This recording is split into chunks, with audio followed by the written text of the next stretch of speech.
I am Ferdinand Marcos, and I am the President of the Republic of the Philippines.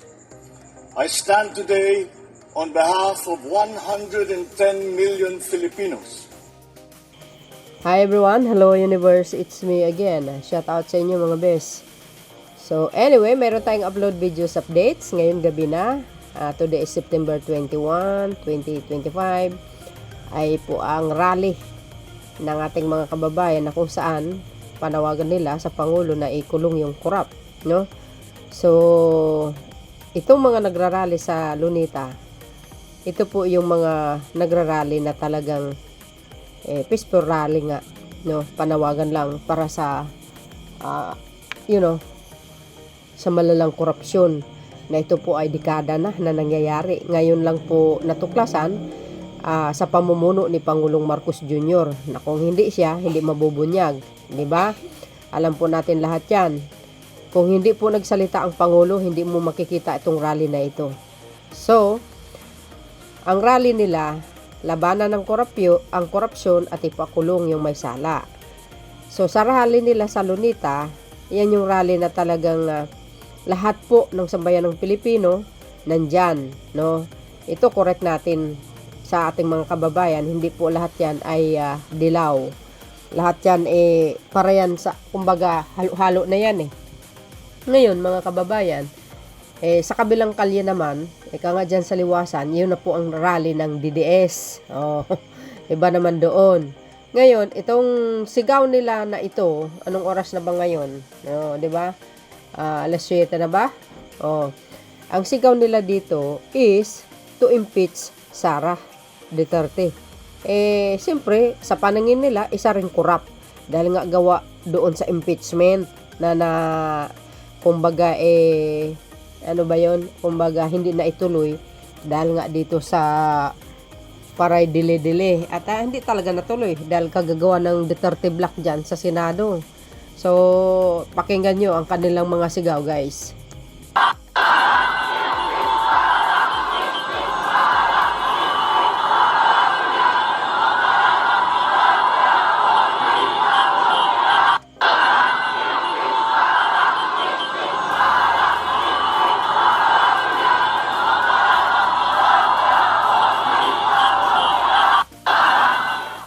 Narinig nyo? Impeach Sara, sabi.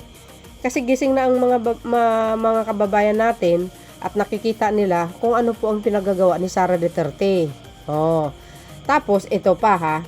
Ang masaklap dito, ngayong araw na rally, mayroong mga ibang grupo, mga kababayan, nanggugulo.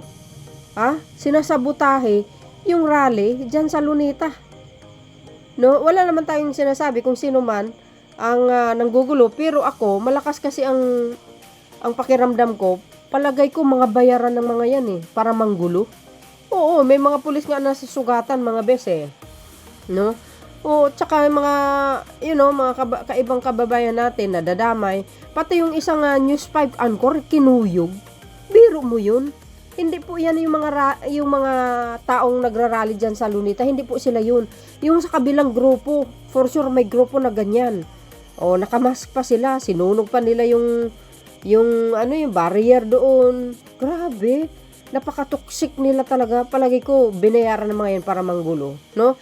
At ito pa. Ito naman yung kanina, yung may araw pa. Yan yung ating mga kababayan na talagang naglabas ng kanilang saloobin sapagkat gawa dito sa flood control project. Pero, lagi natin tandaan mga kababayan, ang korupsyon sa bansang ito ay dekada po. Dekada na po yan. No? Dekada na po ang korupsyon. Look, tingnan nyo, si Napoles. Ano bang kasalanan ni Napoles? Diba, pag nanakaw. You see? Yung mga pork barrel scam. Ano bang ibig sabihin nun? Diba, corrupt din yan. Nangungurap sila, mga nagnanakaw din. Kaya nga sabi ko, dekada na po ang pagnanakaw sa Pilipinas.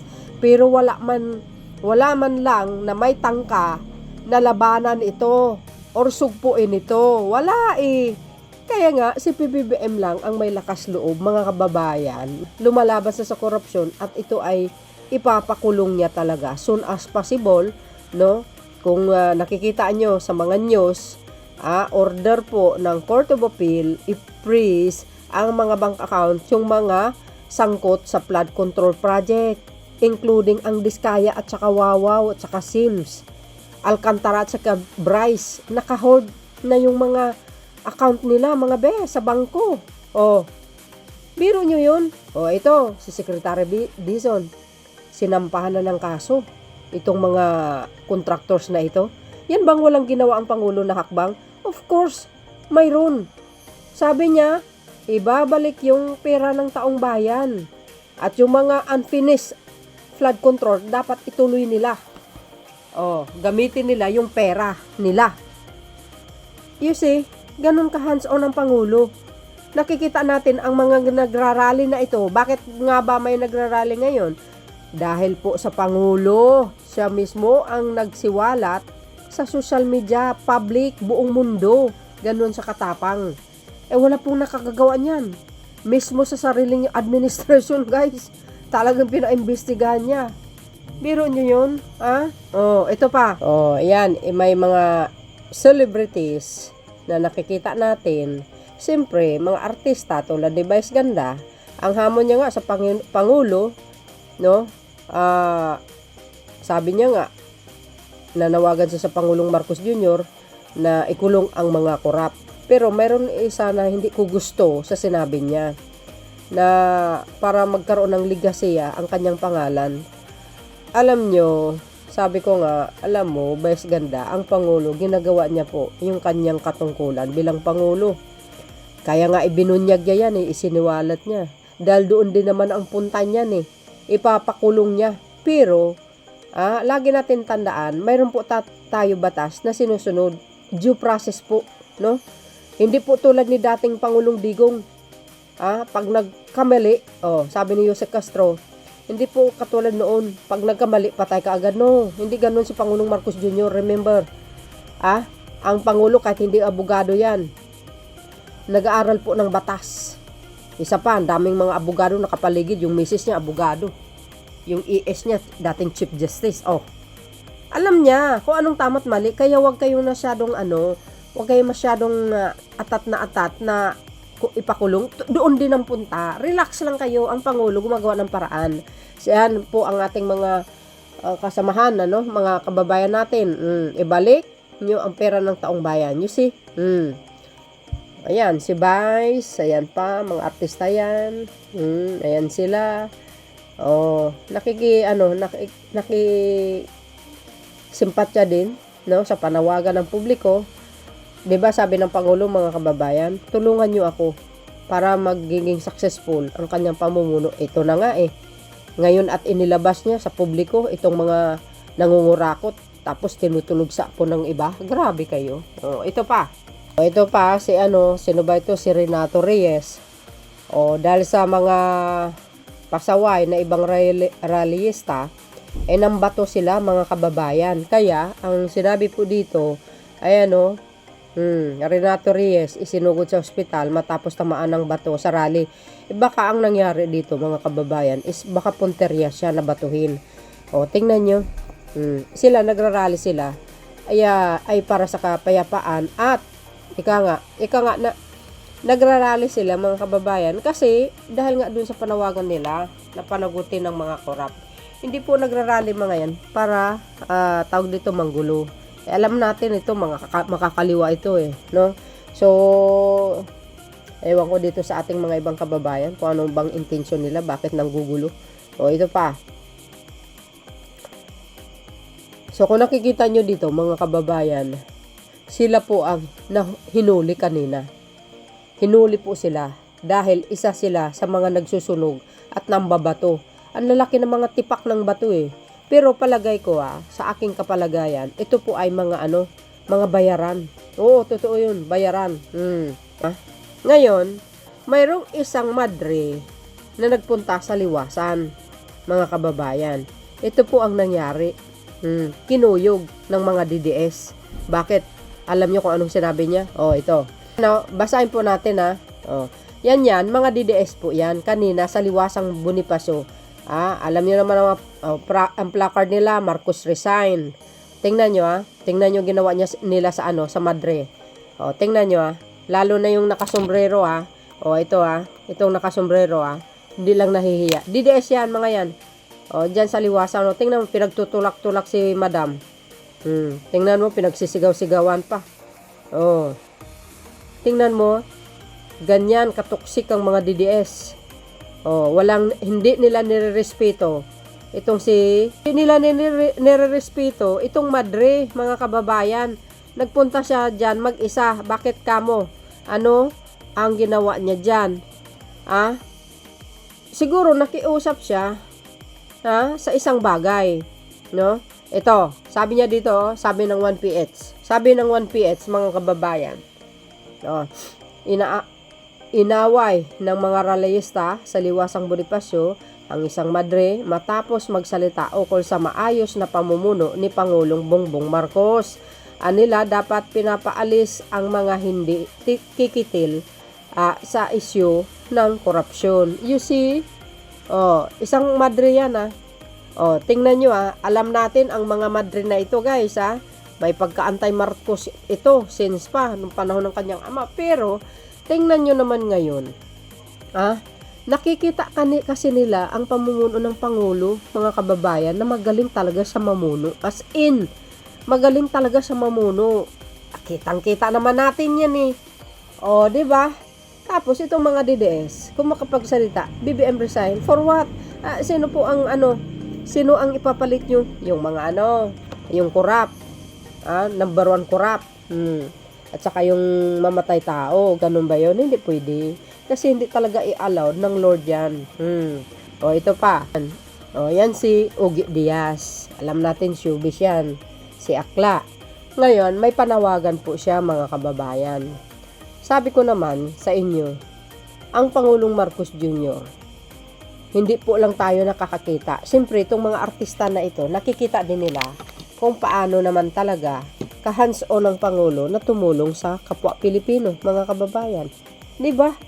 Alam po nila yan. Kaya ito po ang panawagan ni Ugi Diaz. Ayan sabi niya, mga kababayan, Ugi Diaz, nanawagan sa publiko na huwag ipanawagan na mag-resign si Pangulong Marcos Jr. Di ba? Para ano? Di ba? Para ano? Anong problema nyo kay PBBM? Okay naman yung pamumuno niya. Hindi naman po nagpabaya. Di ba? Kung may nangyari dito, sa flood control na maraming ghost project, ay hindi na po niya kasalanan yan. Bakit? Umaasa rin naman siya na tiwala dito sa mga opisyalis ng DPWH na ginagawa nila ang kanilang tungkulin. At syempre, nagtiwala din ng Pangulo na itong mga contractors na ito, ginagawa nila ang kanilang tungkulin. Pero, ang Pangulo, nagsuspitsa. Bakit palaging may baha? Anyari? Kaya umpisa na nag-imbestiga ang Pangulo at nakita niya ang anomalya. Kaya ayun, sumugod siya sa mga lugar na kanyang pinuntahan, tulad ng Bulacan, pumunta siya, wala naman pala project pero ang nakalagay, complete na raw. Yan ay contractors ng Wawaw. 'Di ba? Kahit sino naman, guys, magagalit ka talaga. Kahit sinong Pilipino, magagalit ka. Kumukubra ka ng pera na milyon-milyon sa pamahalaan, tapos gano'n lang ginagawa mo, natural magagalit ka. 'Di ba? Sabi dito ng Pinoy Tren, ayan Ugi Diaz, nanawagan sa publiko na huwag hilingin na pataliskin si Pangulong Marcos Jr. Nanawagan ng talent manager at showbiz reporter na si Ugi Diaz sa publiko na huwag sana nilang hilingin sa kanilang mga protesta ang pagpapatalisik kay Pangulong Ferdinand Marcos Jr. Ayon kay Ugi, mas mabuti umano na ipagdasal na lamang ang pagkatapusan ng korupsyon imbis na hilahin pababa ang Pangulo. Huwag nyo na hilingin patalsikin ang Pangulo bukas sa rally, hilingin na lamang na samahan niya tayo sa pakikipaglaban sa korupsyon, 'di ba? Mas maganda 'yun, yes. nagustuhan ko naman itong sinasabi ni Ugi Diaz. Ayan, maraming salamat sir sa inyong panawagan. At least nakikita nila. Even the president, sabi niya nga kung hindi siya pangulo talagang sasama siya. Kaya nga ako guys na alarma din doon sa sinabi ng pangulo. Kung hindi siya pangulo, sasama sa rally. Pero ito ang delikado pag si Sara Duterte ang nakaupo sa Malacanang pagdating ng panahon. Halimbawa, ngayon pag medyo abuso sa kapangyarihan or abusing power sa ginagawa ni Sara tulad sa ama niya, delikado si Sara pag baka nga si PBBM pa ang manguna sa rally para mapatalsik siya. Sigurado yan. Guys, bubulusok ang loyalist sa Menjola at saka sa Lunita para samahan ng Pangulo. Kaya nga sabi ko, huwag kayong mag-aambisyon na paupuin si Sara Duterte. Mas delikado. Tandaan nyo yan. Mapapatalsik sa di oras yan. Parang nakikita ko kasi, parang si PBBM ang mangunguna sa rally. Ito naman, in my own thinking lamang. Malay mo guys hindi natin alam ang isip ng Pangulo. Pag hindi po niya nagustuhan ang pamumuno ng isang Pangulo tulad ni Sara Duterte, delikado. Baka siya po ang manawagan at patalsikin si Sara. Nako, magagaya si Sanipal, ewan ko na lang. So, yun mga bes, ano po ang kapalagayan nyo? Yan po ang kaganapan sa buong maghapon at marami pa po yan. Hindi ko na pinakita yung pagbabato, no? Yung mga pulis na natamaan, nagkandang sugat-sugat kasi bawal sa YouTube po yun mga kababayan. Tsaka ito pa, no? Yan kanina sa Lunita Park, no? Mga kababayan natin, nandyan sila. Yan mga yung mga nagtitinda po yan. Sila po yan. Ayan sila. Sa Lunita yan, kung nakikita nyo mga kababayan. At uulitin ko, kinukorek ko din naman, hindi po lahat yan ay aktivista or tawag dito, dilaw. Hindi po. Lahat po yan, lahat po ng tao na nandyan, sila po yung nakikisama, no? Makikiisa para panawagan dito sa itigil ang korupsyon. No? Diba? For sure, nakamonitor ang Pangulo, mga kababayan. Kaya, papasalamat tayo sa Panginoon sapagkat ito po ay walang gulo sa nangyayari, kundi panawagan lang. Nagmarcha sila, no, para panawagan. No? Ang ibang grupo naman, kumbaga ay ng gulo. No? Hindi natin alam kung sino mga grupo na yan. Palagay ko, bayaran ng mga yan para guluhin ang peaceful rally dyan sa Lunita. So, ito pa. Ayan, ito yung kanina. Today is September 21. So, dahil dyan mga bes, ako, no, sa ating mga kababayan, kung alam nyo rin naman na magaling mamuno ang ating Pangulong Marcos Jr., suportahan na lang ninyo po, no? Suportahan na lang po natin, no? Kasi sabi niya nga, tagumpay natin lahat. Tama naman po yun. At alam po rin natin ang Pangulong BBM talagang hands-on yan sa pagtulong sa kapwa, pagresolba ng problema unti-unti. At ito, nakita niya, mga flood control. Kaya abangan po natin ang mga hakbangin ng Pangulo, mga kababayan, sa susunod na mga araw. So, baybayan po natin at siyempre i-upload po natin. So, yun mga bes, ang kaganapan dyan kanina sa Lunita, nakikita nyo, no? Hindi naman gaano na puno. Siyempre may mga area na talagang yan po yan, no? So, yun mga bes, maraming salamat sa inyong watching. See you again when next upload. Bye bye bye, yan baboons. God bless Philippines.